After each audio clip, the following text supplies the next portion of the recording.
Students, today's topic is biochemical transformation and the contents are role of microbes in biogeocycle and it includes nitrogen, carbon, sulfur and phosphorus cycle. Let us begin with the introduction.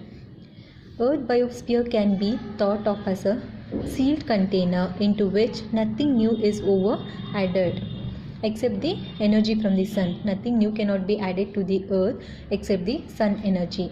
Since new matter can never be created, it is essential that living thing be able to reuse the existing matter again and again. Since new matter can never be created, we have to use the existing matter again and again. So every element in nature has to be constantly recycling. All elements are essential component of protoplasm undergo cyclical alternation between an inorganic state in nature and combined state in living organism. This repeated transformation of elements from living protoplasm to free state in nature constitute the cycle of elements in the nature. Among the essential elements undergoing biotransformation, that is recycling, is carbon, hydrogen, sulfur, nitrogen and phosphorus. When the above elements except the phosphorus are incorporated into protoplasm, there is usually a change in the oxidation change. When the above elements except the phosphorus are incorporated into protoplasm, and when it is incorporated into protoplasm, there is a usual change in the oxidation state. In protoplasm, many of these elements are reduced in the form of reduced state, but as they are returned, they frequently are in oxidized state. Therefore, these elements not only served as a source of energy for chemolithotropes by oxidation, others may serve as a electron acceptor in redox reactions such as hydrogen.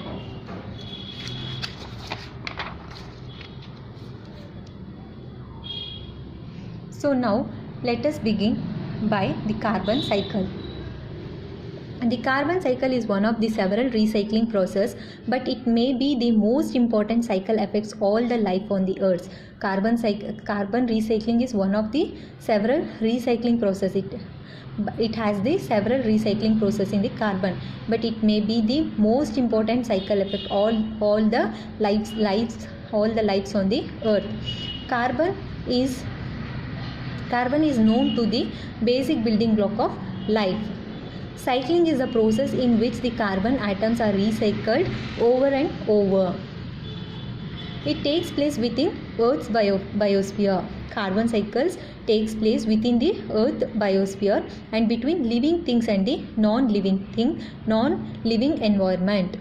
Carbon occurs in nature in two main states. Carbon occurs in nature mainly in two states, that is complex carbonated organic compounds in the form of carbon reduced form, and the second one is inorganic compound. Most of the carbon is form of carbon dioxide. Carbon is more in oxidized state. So carbon dioxide is the source of all carbonated compounds both in living organism and fossil deposits. Carbon dioxide constitute about 0.045% of the atmospheric gas. Carbon dioxide constitute about 0.05% of the atmospheric gases. In this rate is more or less than the requirement of the photosynthetic organism. So, carbon dioxide released continuously from the respiration and decomposition to maintain the nature balance. Biology plays an important role in all the aspects of the carbon cycle through three types of participation. First one, producer, consumer and decomposition. Biology plays an important role in all the aspects of the carbon cycle through three main steps. The three main steps are producer, consumer and decomposition.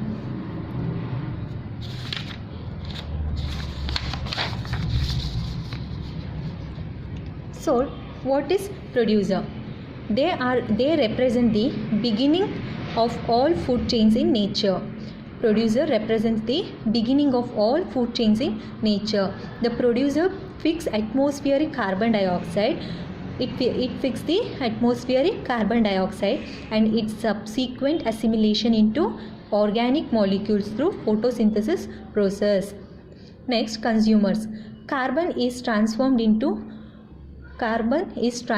from organism to other organisms when plants are eaten by herbivores, which are in turn eaten by the carnivores along the food chain like primary, secondary and tertiary.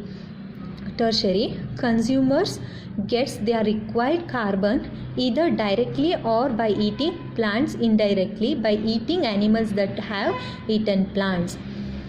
Carbon is transferred from organism to organisms by the food chains. It includes when plants are eaten by the herbivores, which are in turn eaten by the carnivorous animal along the food chain like primary, secondary and tertiary, so on.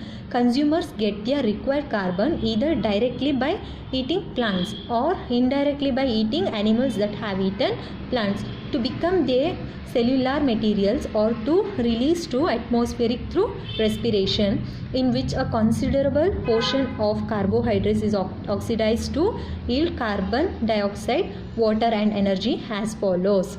Carbon dioxide plus oxygen by respiration give rise to carbon dioxide plus water plus energy. Next, decomposers. Decomposers are microorganisms that lives mostly in soils. Decomposers are microorganisms that lives mostly in soil but also in water. It also present in water. They contribute substantially to carbon pool by their feeding and processing of rating remains of other organism. It is their duty. Decomposer duty is to consume both waste products and dead organic matter of land or ocean. Decomposer not only play key role in carbon cycle but also it breakdowns, it removes and recycle what might be called as nature garbage. The nature garbages are broken down, removed and recycled by the decomposer. Next, microorganisms play a key role in carbon recycling. They contribute to the carbon cycle by fixation of carbon dioxide, decomposition and so on. So let us start one by one. What is fixation of carbon dioxide or photosynthesis? An important step in carbon cycle is the fixation of atmospheric carbon dioxide and its subsequent assimilation into organic molecules. Autotrophic organisms are able to convert carbon dioxide into organic molecules via photosynthesis process. Autotrophic organism has the capacity to convert carbon dioxide into organic molecules via photosynthesis process. It includes plants, algae, bacteria and some archaea. The cyanobacteria and specific soil bacteria have the ability to conduct photosynthesis, and other reduced compound serves electron donor to reduce carbon dioxide. Bacterial photosynthesis include the reaction. Next, we go on to decomposition. Decomposition is a biological process that includes physical breakdown and biochemical transformation of complex organic molecules of dead materials into simpler organic and inorganic matter. Decomposition is a biological process. It is a biological process that includes physical breakdown and the biochemical transformation or biochemical recycling of the complex organic molecule of dead material into simpler organic and inorganic molecules. The major function of soil microorganisms in the carbon cycle is as decomposer, degrader of a complex organic matter that would otherwise permanently sequester carbon, keeping it from being useful to organism. The major function of this decomposer is to break down. The major function of the microorganism in the carbon cycle. In the carbon cycle, the major function of the microorganisms is as a decomposer, degrader of the complex organic matter into complex organic material into a simple organic or inorganic molecules. Each organic compound is utilized in a slightly different manner and each yield different product when degrades. But many of these decomposers also releases carbon dioxide combusting into rising concentration in the atmosphere.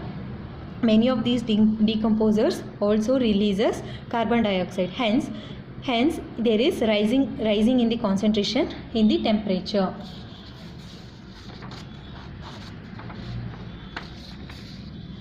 Bacteria and fungi are particularly effective in breaking down of organic matter, while actinomycetes are responsible in degradation of tough remains like lignins and chitin. Bacteria and fungi are particularly effective for breakdown, but also like actinomycetes are responsible for degradation of the tough remains such as lignins and chitins. Some management activities, particularly those that change nutrient level in the soil, can shift the dominance of decomposers from bacteria to fungi. When one group becomes dominant where it shouldn't be, there is also shift the rest of the system. The rate of decomposition is affected by soil temperature. The rate of the decomposition is affected by the soil temperature, moisture, aeration and food availability. Mainly decomposition is either by aerobic or the anaerobic type. So let us see what is aerobic decomposition. Most of the heterotrophic microbes easily utilizes aerobically soil organic compounds for both energy metabolism and as well as carbon sources. Here the reaction shows that aerobic decomposition by complete oxidation give rise to carbon dioxide plus water plus energy. So what is aerobic decomposition is also mineralization. So what is mineralization? Mineralization is the process by which organic matter is decomposed to release simple inorganic compound. Mineralization is the process by which the organic matter is decomposed to reduce to simple inorganic compound. For example, carbon dioxide, methane, hydrogen.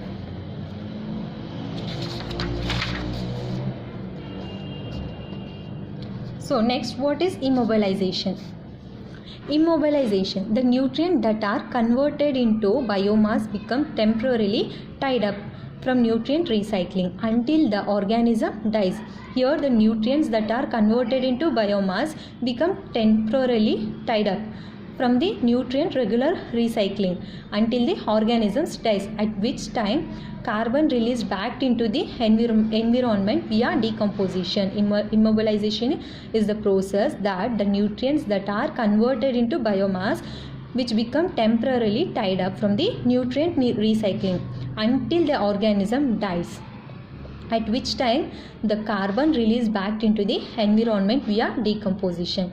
So what is anaerobic decomposition? The anaerobic degradation or a decomposition of carbonaceous matter is a collaborative effort involving numerous bacteria. It involves numerous bacteria. These bacteria are responsible for the bulk of carbon dioxide and methane. It includes bulk of carbon dioxide and methane that release to the atmosphere. Anaerobic decomposition gives rise to hydrogen, methane, alcohol and alcohol plus organic acid. So decomposition of organic matter under anoxic conditions such as deep compact mud differs considerably from oxygen availability in the reduced end products accumulated, including organic acids and methane. Accomplished by certain soil bacteria known as methanogenic bacteria are biologically very primitive, strict anaerobic and sensitive to pH. Methanogenic bacteria are a part of carbon cycle. Methanogenic bacteria is a part of carbon cycle. Anaerobically, they either combine the acetic acid made by acetogenic bacteria. Methanogenic bacteria are a part of carbon cycle. Anaerobically, They either combine the acidic acid made by the acidogenic bacteria. Anaerobic decomposer bacteria degrades amino acid to acetic acid. These anaerobic decomposer bacteria work as a it degrades amino acid to acetic acid to methane, carbon dioxide and water.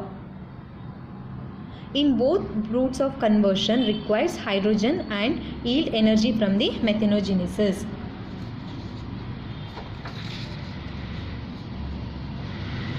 The main soil methanogenesis are Methanococcus, Methanobacteria, Methanosoraceae. Main methanogenesis are the above organisms.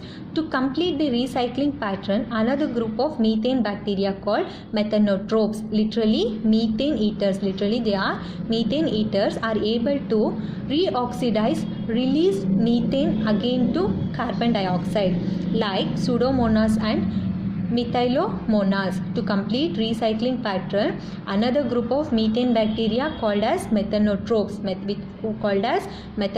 they are literally methane eaters. They are able to reoxidize and release methane again to carbon dioxide, like Pseudomonas and Methylomonas. This conversion also yields water and energy. Other soil autotrophic bacteria are able to participate in the cycling of carbon by oxidizing carbon monoxide. This gas is relatively rare under ordinary conditions. Released from some activities, commonly from particular combustion. Exceedingly poisonous for most aerobic organisms, including man. It released as a source of energy and carbon by at least one bacterial species, Carboxydomonas, that oxidize carbon monoxide to carbon dioxide. The carbon cycle has come under intense security in the last decade or so because of there is an increase of carbon dioxide in the atmosphere about 1/3, and it's continued to rise. Light to carbon dioxide methane concentration is likewise increasing about 1% per year from 0.7 to 1.7 ppm. Carbon dioxide and methane concentration is increasing about 1% per year from 0.7 to 1.7 ppm. These two gases in combustion with water vapors, ozone and nitrous oxide represent the greenhouse gases. The term describes the ability of these gases to trap heat within Earth's atmosphere in the correlated with global temperature change. It correlated with the global temperature change, a phenomenon known as a global warming. This phenomenon is known as global warming. Soil microorganisms play a role in the generation of each of these. Gases. So next is cellulose decomposition. Cellulose is the most abundant chemical constituent of plant cells. Its polysaccharides contain glucose units like beta-1,4 linkages. Total number of glucose units in cellulose molecules vary from 2 into 10 to the power of 3 to 1 into 10 to the power of 4. Total number of glucose units in cellulose molecules vary from 2 into 10 to the power of 3 to 1 into 10 to the power of 4. The total amount of cellulose in plants tissues varies from 15 to 60%. Cellulose are not tough for decompositions. Variety microbes present in the millions per 1 millimeter of soils are capable to break down cellulose under different circumstances.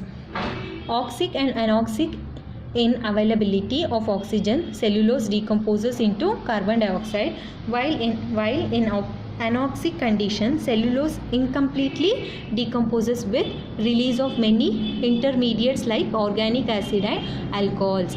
Oxic and anoxic in availability of oxygen. In the availability of oxygen, cellulose decomposes into carbon dioxide, while in an or anoxic conditions, cellulose incompletely decomposes with release of many intermediates like organic acids and alcohols. Three different enzymes involved in the cellulose breakage. They are collectively termed as cellulase. The enzymes which are involved in the cellulose breakage are collectively termed as cellulase. Each enzyme participates in certain stage of cellulose decomposition and product by different microorganisms.